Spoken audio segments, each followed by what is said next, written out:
Helldivers 2 is a popular co-op game, but recently they required all players to make a PlayStation account to continue playing, and this has upset a lot of people. This is because initially you didn't have to make a PlayStation account and it was optional, but a recent policy change means that if you want to continue playing the game, you need to make one, and this means a lot of people can't play the game anymore. So basically, if you bought the game on console, you're generally good, but if you bought it on Steam, you're going to have to link it with a PlayStation account. Not every region where the game can be bought lets you make a PlayStation account. This means that people bought a game, were able to play it, and as most of you know, you can't get a refund after 2 weeks or if you've played more than 2 hours. So this means a lot of people who bought the game can no longer play it or get a refund. In the post where they were announcing these changes, I didn't see anything addressing the people that happened to be in this situation, which kind of seems like it should have been. One thing that some of the people defending the policy change are pointing to is that from the start, it said that you will probably have to make a PlayStation account to continue playing, but the devs said it was optional. It was optional at the start because of technical difficulties, but considering the game came out 3 months ago, I don't think this really applies, especially since there's been about 18 updates since launch. And if this was like a real issue that they had to fix, it should have been done earlier. In fact, I'd say this should have been done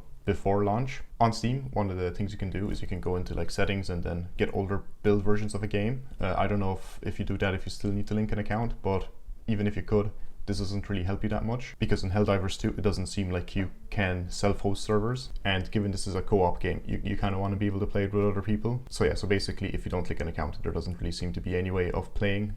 And if you have any issues with these changes and you don't have the mere 120 seconds to link accounts, then according to one of the community managers, you can just leave a negative review. And we can see how that went. Also, side note, 120 seconds is a weird way of saying 2 minutes. I don't know if it's me, but like 120 seconds feels like it would be a lot longer than 2 minutes. I don't know. Anyways, having a look at the player number, it does look like it is about a quarter down from what they would be usually getting going into a weekend, which I think this shows that it is affecting a lot of people. It's kind of a shame that such a stupid decision is, depriving so many people of having a fun weekend, but So why do so many people have issues with PlayStation? It's mostly their bad history of protecting user data. Like roughly every 3 to 4 years there's a major data breach, and a lot of people aren't happy having an account with them because of that stuff. Another point I've seen in a few places is that with a PlayStation account, they can get more data out of users. And being the EULA enthusiast that I am, I had a quick look of roughly what data they could get. And it seems they want to collect stuff like content and ads downloaded to your device for the online services that you access,